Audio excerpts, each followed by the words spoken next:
जय हिंद दोस्तों। तो इस वीडियो में हम लोग देखेंगे सुप्रीम कोर्ट के क्योतो होलन जजमेंट के बारे में। और ये सुप्रीम कोर्ट का बहुत ही लैंडमार्क जजमेंट माना जाता है, क्योंकि इसमें सुप्रीम कोर्ट ने जो स्पीकर की जो पावर होती है उसको लिमिट किया था, उसको कम किया था। और ये कहा था कि जो स्पीकर जो डिसीजन लेगा उस पर सुप्रीम कोर्ट चाहे अगर वो डिसीजन मान ली गलत है तो सुप्रीम कोर्ट जुडिशियल रिव्यू कर सकती है। ठीक है, तो वहाँ पे जो स्पीकर का पावर है उसको यहाँ लिमिट किया गया। अब देखते हैं ये टॉपिक न्यूज़ में क्यों है। तो देखिए, टॉपिक न्यूज़ में इसलिए है क्योंकि जो अभी रिसेंटली में महाराष्ट्र में जो बैटल देखने को मिल रहा है डिप्टी पावर के स्पीकर को लेकर के, और तो उसी की वजह से ही ये चीज़ न्यूज़ में है। 1992 का ये क्योतो होलन केस है, और इस केस में जो है 10th स्केड्यूल को चैलेंज किया गया था। और 10th स्केड्यूल क्या बात करता है, तो 10th schedule anti defection law है। ठीक है, एंटी डिफेक्शन लॉ है, और इसको 52nd अमेंडमेंट के द्वारा जो है हमारे कॉन्स्टिट्यूशन में, हमारे संविधान में इसको ऐड किया गया था। तो इसी जजमेंट 10th स्केड्यूल को चैलेंज किया गया था, और जिसको कोर्ट के द्वारा, सुप्रीम कोर्ट के द्वारा सेटल किया गया क्योतो होलन केस में। देखिए, जो मेन क्वेश्चन था सुप्रीम कोर्ट के सामने वो ये था कि जो इतनी पावर दी गई है स्पीकर को, तो क्या अनलिमिटेड, मतलब ये जो पावर है अनलिमिटेड टाइप की, तो ये कहीं ना कहीं जो बेसिक स्ट्रक्चर को है उसको वॉयलेट करता है। ठीक है, तो यही क्वेश्चन था कि करता है कि नहीं करता है। तो बाद में सुप्रीम कोर्ट ने कहा कि नहीं, जो ये पावर स्पीकर को मिली है, तो अगर मतलब कुछ ये गलत करते हैं तो सुप्रीम कोर्ट चाहे तो उस पर जुडिशियल रिव्यू कर सकता है। तो यहाँ पे इसकी वजह से क्या हुआ कि स्पीकर की पावर जो है वो पहली बार यहाँ क्या हुई, लिमिट हुई। ठीक है, और जो बेसिक स्ट्रक्चर का जो हमारा प्रिंसिपल है वो कहाँ से हमें देखने को मिलता है, तो बहुत लैंडमार्क जजमेंट है, Kesavananda Bharati versus state of Kerala 1973 का केस है। तो यहीं से डॉक्ट्रिन ऑफ बेसिक स्ट्रक्चर जो है, जो संविधान की मूलभूत ढांचा का जो प्रिंसिपल है वो हमें देखने को मिलता है। अब देखिए, 10th स्केड्यूल की बात करते हैं। 10th स्केड्यूल क्या कहता है, तो 10th स्केड्यूल को जो है इंसर्ट किया गया था 52nd अमेंडमेंट एक्ट 1958 के द्वारा, और it provide for the disqualification of members of parliament and state legislatures who defect. तो मान लीजिए जो भी एमपी या जो एमएलए होंगे, या जो एमपीज़ होंगे, तो अगर वो क्या करते हैं कि मान लीजिए वो अपनी पार्टी छोड़ के दूसरे पार्टी में चले जाते हैं। ठीक है, एमपी या एमएलए हैं, वो मेंबर हैं, लेकिन वो अपनी पार्टी चेंज कर देते हैं, तो वहाँ उनको क्या किया जाएगा, एंटी डिफेक्शन लॉ के अंतर्गत जो है उनको मंत्री पद से हटा दिया जाएगा पार्टी छोड़ने के लिए। It describes speaker's sweeping discretionary power to make decision in the case of defection. और डिफेक्शन के केस में ये कहा गया है कि जो डिसीजन होगा सिर्फ और सिर्फ स्पीकर ही लेगा। ठीक है, तो स्पीकर ही लेगा का मतलब हो गया कि अब स्पीकर जो गलत चाहे तो गलत, या सही चाहे तो सही कर सकता है। तो यहाँ एक तरह से अनलिमिटेड पावर दे दी गई स्पीकर को एंटी डिफेक्शन लॉ के संबंध में। तो इसी को जो है सुप्रीम कोर्ट ने इसी पावर को लिमिट किया है इस केस में, इसीलिए इतना लैंडमार्क जजमेंट जो है माना जाता है, क्योंकि इसके पहले जो है कभी भी स्पीकर के पावर को लिमिट नहीं किया गया था। अब देखिए क्या देख लेते हैं क्या रूलिंग थी। तो petitioner in Kihoto Hollohan argued whether it was fair that the speaker should have such broad powers.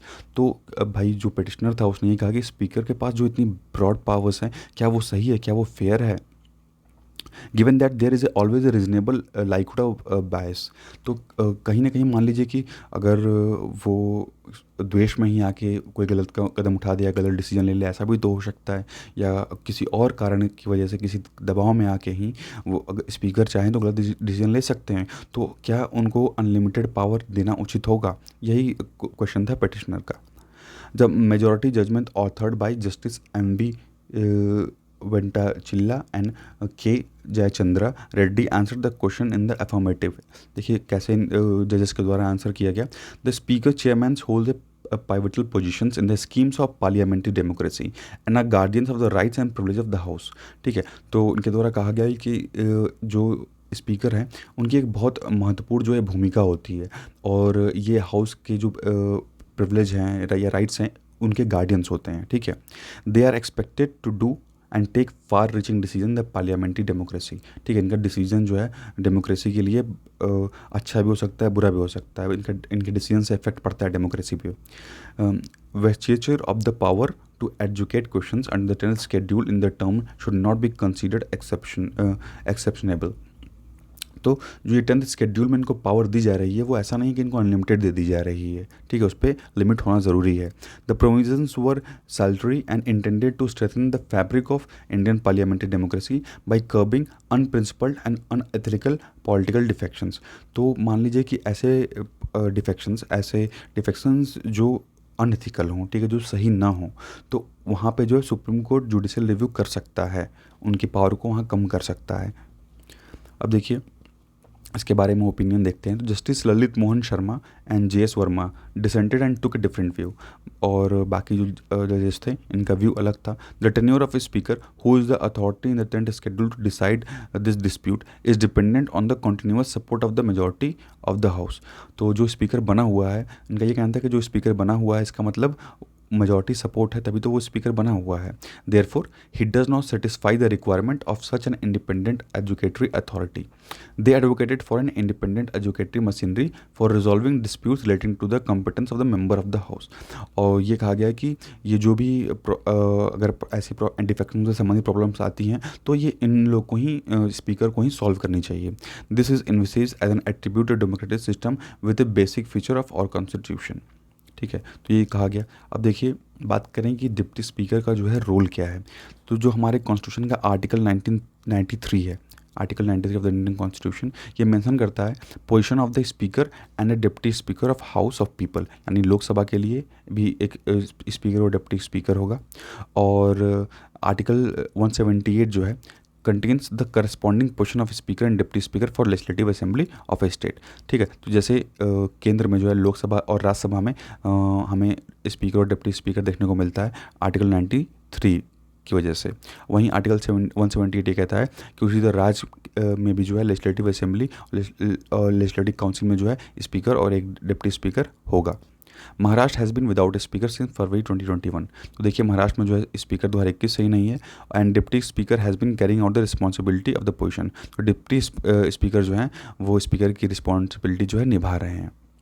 Article 95 clause 1 says while the speaker office is vacant. अगर स्पीकर की जो सीट है वो वैकेंट है तो उसकी ड्यूटी कौन करेगा, तो उसकी ड्यूटी जो सारी ड्यूटी परफॉर्म किया जाएगा डिप्टी स्पीकर के द्वारा।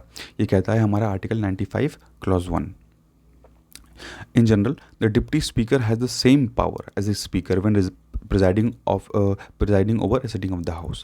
तो जब डिप्टी स्पीकर स्पीकर की सीट पे बैठा हुआ है तो उसको सभी पावर्स जो है वही स्पीकर के ही मिलेंगे। All references to the speaker in the rules are deemed to be references to the deputy speaker when he presides। तो जो भी नियम कानून है एक स्पीकर के लिए वही सेम जो है रेफरेंसेस या जो नियम है वो डिप्टी स्पीकर पे भी लागू होंगे। आई होप आपको समझ आ गया हो। और अगर आप चैनल पर नए हैं चैनल को सब्सक्राइब कर लीजिए और वीडियो को लाइक कर दीजिए। Thank you, thanks for watching.